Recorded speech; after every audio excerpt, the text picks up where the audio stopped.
This is Dennie Heye for the SLA Euro podcast. Today I'm joined by President-elect Jill Strand. Hi Jill, good morning to you. Good morning, Denny, and everybody else. Yeah, around the world at different time zones. So it's been a while since we spoke, and for those of you that have followed Jill on Twitter, you have traveled quite a bit in the past months. Can you tell us where you went and what you learned? Yeah, I'd love to, actually, because it gives me a chance to share some of the cool things that our members are doing in different parts of the world. So in August, I was lucky enough to be able to visit the Illinois chapter in Chicago, Illinois, and that's in the heart of the Midwest for those outside of the U.S. It was just a day, but it was fabulous because I had a whirlwind tour hosted by the lovely Allison DeCook in the Illinois chapter. So she took me around to several member libraries, and we started at Northwestern University, and we actually visited, they have several libraries there where our members work, and it included the Northwestern University School of Management. And they're a small library, but they're doing a lot to support the business school students, the graduate business school students at the university, and helping them not just with their coursework, but also with their job searches, in terms of looking up information about potential companies and careers and how they want to focus their next step of their career. We also got a great tour of the main library at Northwestern University, and this is a really incredibly beautiful campus with a lot of different buildings. But they also have a lot of different special collections there. At the time we were there, they had this great collection about African history and apartheid. And so they have one of the largest African history collections in the U.S., and so there was a great exhibit on apartheid in South Africa there at that time.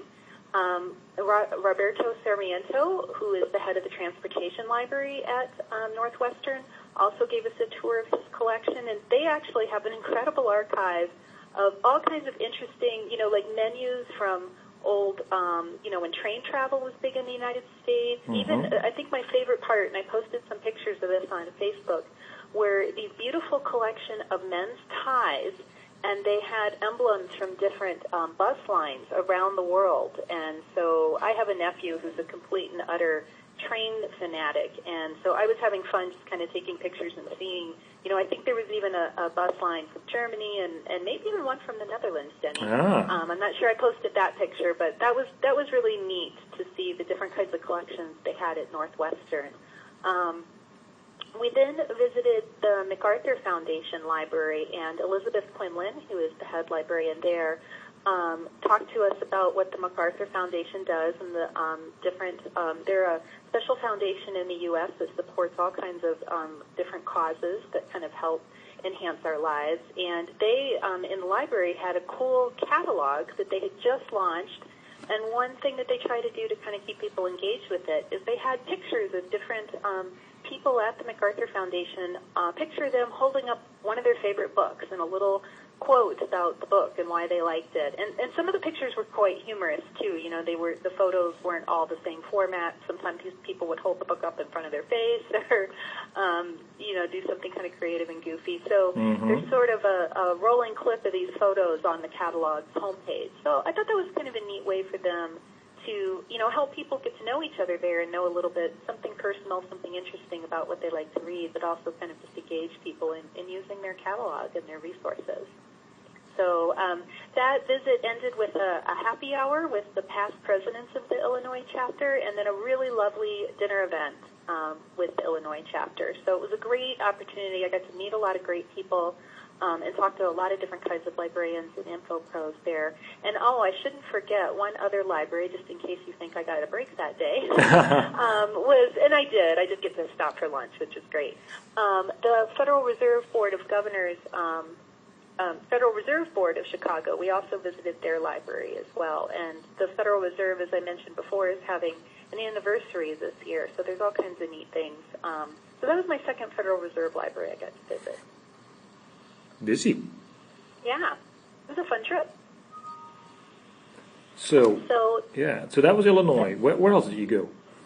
So just a couple weeks ago, I did kind of a double trip to Washington, D.C. and New York, back to back. And DC was having a member appreciation night, so I was able to, that was my main reason for going, but I also, thanks to President Chris Vestal, he set up some tours for me, one at the Department of Commerce Research Library, and I spent some time with Karen Kaufman and her staff there, and again, this is a staff of 5, but the Department of Commerce, the U.S. Department of Commerce, actually is sort of a catch-all for a lot of different agencies. So they really kind of work to support a wide variety of topics. And they actually have a neat speaker series. For example, they had a speaker come in and talk about, what the East Coast coastline was like in the Civil War, because one of the agencies they have is NOAA.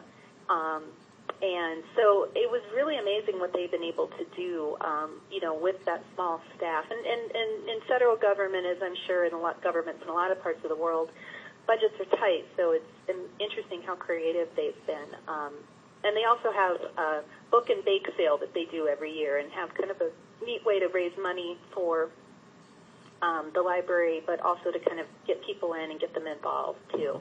I also had a chance to visit the overall Federal Reserve Board of Governors. They have a research library and a law library, and this is probably one of the most incredible visits because the research library actually works closely with the economists to come to help them find unique data sets. So economists are always looking for very specific, very pinpoint, very specific information. So the library helps them to find that and acquire it, and that is something that they do in partnership with their purchasing department and their legal department, because, if you're acquiring this data, there's all sorts of rights and restrictions around how you use it. And then to make it easy for the economists to know what they have and how they can use it, they catalog this. And this is not copy cataloging. This is original cataloging. So they say it takes 8 hours to catalog a data set for the first time. Whoa! Yeah, it's amazing. But this catalog is great because it shows the economists what they have, but it also helps them understand how they can use that, what the restrictions are on that. And it also shows them what data sets they're in the process of trying to acquire. So it's a really great way how they've done outreach with the people that they're serving and found a way to kind of offer them an enhanced skill set that they might not otherwise have access to. The law library also has an incredible collection of legislative histories, and for anybody, I'm a law librarian, so of course I get all geeked out on this. I think it's great. Doing a legislative history of a statute, a federal statute, can be very complicated, and there are published versions of some, but not all, because our laws are so voluminous. So it was great to just have a tour of both these incredible libraries, and they're a really neat building right in downtown Washington, D.C. And actually, the day I was there was the day the Federal Reserve was making some big announcements about, interest rates and such. And so there were television crews and bands and cameras, and we nearly stumbled across the television equipment of a Bloomberg reporter. So it was kind of interesting and kind of fun to be there when all that activity was going on. So that same day, I was able to, or the day before, I was able to go to this membership appreciation event that the D.C. chapter had. And they had 80 people there, and it was held at the offices of National Geographic, which is a great library and a really great building to be in. They have a huge dinosaur sculpture out in front of the building. But they really did this event to show their members, volunteers, how much they appreciated them. And actually, Chris Dustel gave out top banana awards for all the volunteers, and so I have a Facebook picture of that posted as well, too. It's just kind of a little smiling banana on a pedestal. Just something kind of fun and kind of cute, but it was neat to hear people talk about what their interests were, what they've been doing, how the kind of benefits they got out of volunteering, the things they learned in being a volunteer for their chapter. So it was a really neat event, and again, just really fun to meet all different kinds of members and people and hear about what they were experiencing and what they were doing. Wow, another quite good learning trip there for you, and especially being able to connect with so many members and hearing what they are doing and then coming back probably with a lot of new ideas, right? Yeah, exactly. And I think also, the most valuable thing is gaining skills that they can then take back to their jobs. Yep. And they can use in their jobs. And a lot of times volunteering in SLA, whether it's a chapter or a division or at the association level, is a great way to gain some skills you might not otherwise have an opportunity to gain on the job. So, and kind of continuing with that learning theme, after I went from D.C. to New York, and the New York chapter was having a all-day conference and expo at Baruch College in downtown Manhattan. And so they had done a really amazing job of organizing this conference. They had it in 2 tracks, so a social media track and then a professional development track. And I think they had like over 200 people register for this and close to that attend. So some of the highlights, one of the, and it was interesting, I was lucky enough to be able to give the keynote, but then I also stayed for the rest of the conference and even participated in some of the sessions. But one of the early sessions in the social media track was a kind of a discussion group led by Larry Kieran, and he's the change management specialist at LinkedIn. And he was really talking about best practices and leveraging the power of LinkedIn. And actually, one of the things they were doing, kind of a fun thing they were doing with the conference, was having a selfie contest. So Larry decided he was going to do a selfie of everybody in the entire room. So if you look on LinkedIn, I think I've successfully linked it to my LinkedIn page. You'll see this. There's this, smiling guy in the lower corner, and then this big group of us behind him. But he was very interesting and really talking about, best practices for using the LinkedIn, leveraging the power of it. But it was more of a discussion, so people were able to ask questions, but also make suggestions to him about LinkedIn. So, and then later that afternoon, there was actually a great speed mentoring program where that I participated in. So I got a chance to talk to a lot of different members, some new to the profession, some in the profession a long time, but looking to kind of go in a different direction. And that was really great. I read resumes and offered what little advice I thought I had to be helpful, but it was also kind of neat just to see what things people were interested in and what kind of questions they had. And good for me to hear that so I could think about how SLA could support our members in those positions, where they're either entering the career in their first job or getting ready to kind of try and make a change and launch into something brand new.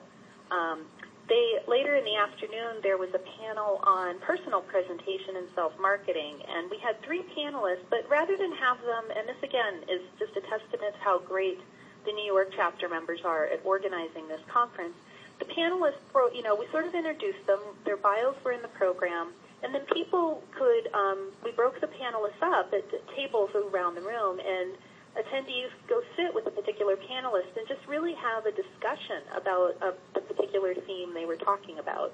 So each panelist had a special focus.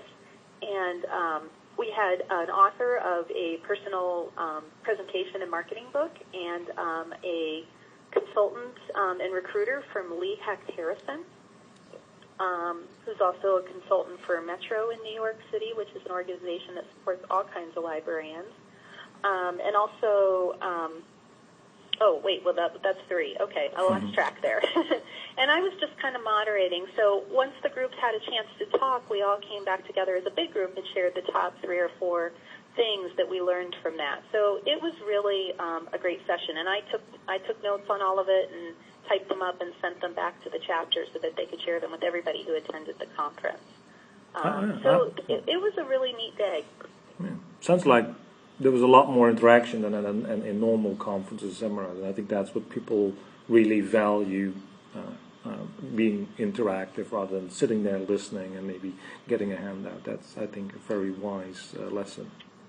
Yeah, exactly. And I think people appreciated it, and there were tons of opportunities, whether it was over lunch or the closing social reception, networking reception they had after. There was a lot of opportunities for people to come and make connections. And people were also able to either attend in the morning or the afternoon. So again, it's showing how the chapter really understands that, folks are busy. They may not be able to get away for the whole day, but they may want to come and get a slice of what they can.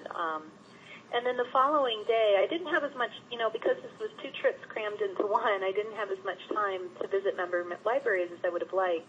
But the chapter kindly organized for me to visit the Bank of America Merrill Lynch headquarters in Manhattan, and I had a chance to speak with some librarians there. And I wasn't there very long because this is a busy group. I mean, they're serving a global organization with 20 library professionals around the world, and they utilize more than 100 electronic resources to do their research, and they get 13,000 questions a month.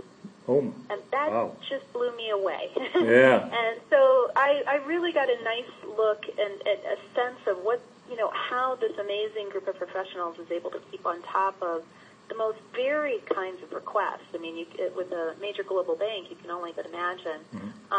So I really appreciate, in all these trips, the chance, members taking time out of their day to show me around, tell me about the work they're doing, and just having kind of a chance to see what sorts of things are on their mind, and also talk about, what is it that they find valuable from SLA, and what other things would they appreciate SLA doing to help them with their professional development.